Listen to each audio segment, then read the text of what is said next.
Saya nulisnya sangat hati-hati, karena itu kan bukan urusan sederhana ya. Presiden 32 tahun memerintah tiba-tiba menyatakan berhenti. Dan itu teksnya itu setelah dibacakan itu saya pegang dan disimpan di Arsip Nasional. Ada tanda tangan Pak Harto dan ada tulisan tangan Pak Harto pada bagian akhir. Yang pada waktu itu saya tidak mau tulis, tapi Pak Harto mungkin dia agak kesal sama saya. Dia bilang, "Ril, kamu tulis di situ kabinet saya nyatakan dimisioner." Saya bilang, "Enggak Pak, kabinet enggak dimisioner." Ya, kabinet tetap ada karena Bapak berhenti kan, wakil presiden menjadi presiden. Jadi kabinetnya tetap sama di bawah presiden yang baru. Dan nanti kalau saya tidak tulis, Habibie nanti susah merombak kabinet. Ya, Pak Harto bilang. Ya, tapi ya kalau sudah dilantik sebagai presiden, dia bisa aja merubah kabinet. Jadi karena Pak Harto agak tergesa-gesa kan pagi itu, saya juga harus ke istana, Pak Harto pun juga siap-siap mau berangkat ke istana kan. Kalau bilang, kalau gitu saya tulis sendiri. Jadi saya tuh waktu itu dengan pegang pulpen, Pak Harto ambil pulpen itu, dia tulis tangan, dengan ini saya nyatakan kabinet dimisioner. Terus beliau, saya lihat agak merenung, lalu nulis tangan sendiri. Saya menyampaikan permohonan maaf katanya, kepada seluruh rakyat Indonesia kalau seandainya selama 30 tahun saya memegang tampuk kekuasaan, saya melakukan kesalahan-kesalahan. Dan itu dibacakan. Itu bukan saya yang nulis, itu Pak Harto sendiri yang nulis. Makanya satu hari Pak Amin Rais kan sempat mengatakan bahwa Pak Harto harus minta maaf. Waktu itu Pak Harto masih hidup. Saya bilang, Pak Harto sudah minta maaf, ya minta maaf apa lagi Pak Amin? Gitu.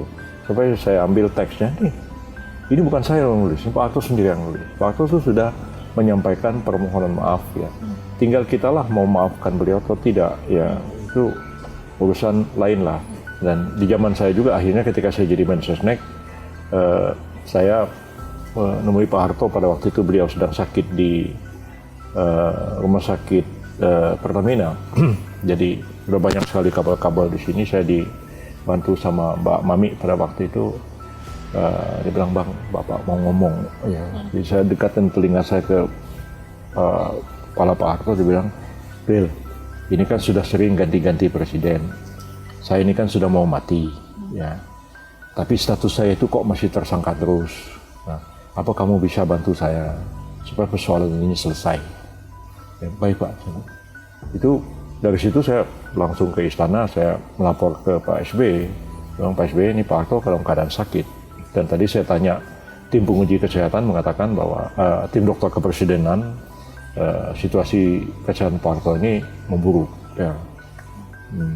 Persoalannya gini Pak SBY, saya bilang, ini tanggung jawab kita loh. Bapak kan presiden, saya Mensesnek. Kalau malam ini Pak Harto meninggal, ya. Nah, status beliau itu masih tersangka, terdakwa di pengadilan. Terus besok kita mau makamkan beliau itu gimana caranya? Ya makamkan mesti pakai upacara kenegaraan. Presiden jadi irup, terus Bapak jadi irup, tapi orangnya terdakwa. Aduh, gimana nih Pak Yusuf? Itu yang terjadi. Sampai saya waktu itu memanggil Pak Abdurrahman Saleh, Jaksa Agung. Bang, saya bilang nih, Pak Abdurrahman Saleh, udah ini urusan Pak Harto ini kita selesaikan aja. Udah bertahun-tahun mau diadili kan Pak Harto nggak bisa diadili. Kalau malam ini beliau meninggal, kita semua yang repot.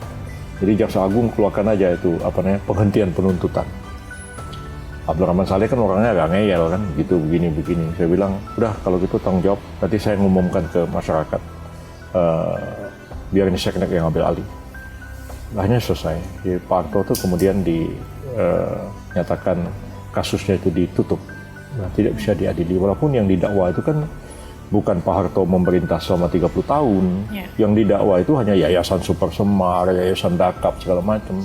Yang bikin dakwaan Marzuki Darusman, Jaksa Agung pada waktu zamannya Gus Dur begitu. Jadi seperti itu keadaannya. Nah, tapi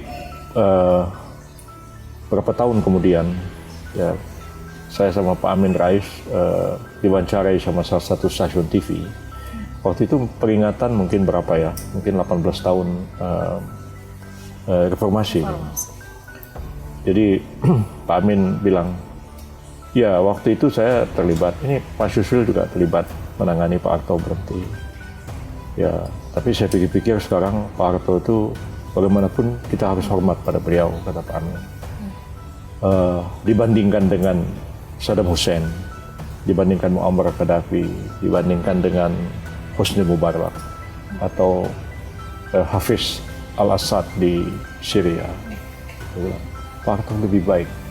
Ya itulah saya bilang, kan malam itu tanggal 20 Oktober Pak Amin masih ngotot mau demo-demo di sana, kan saya sama Pak Prabowo meyakinkan Pak Amin, janganlah Pak Amin, nih Pak Harto nih udah kita jaga nih, jangan sampai selek kotaknya terus marah, saya bilang. Pak Amin mau kerahkan masa puluhan ribu ke depan di sana, terus Pak Harto tiba-tiba terganggu otaknya, dia panggil Panglima TNI, suruh tembakin semua, mau ngapain coba? Dikerjain sama TNI, pemerintah Panglima tertinggi mau ngapain? Itu Tiananmen terjadi seperti di Tiongkok. Pak Amin kemudian mundur, nggak jadi. Itu Prabowo sama saya meyakinkan dia tuh malam tanggal 20 Mei itu. Dia bilang urusan Pak Harto berhenti itu urusan saya lah, nanti kita yang ngurus lah, Pak Amin jangan dipaksa-paksa, Pak Harto tuh udah mau berhenti. Tapi kalau dipaksa-paksa kan bisa lain ceritanya. Tapi akhirnya Pak Amin mengakui.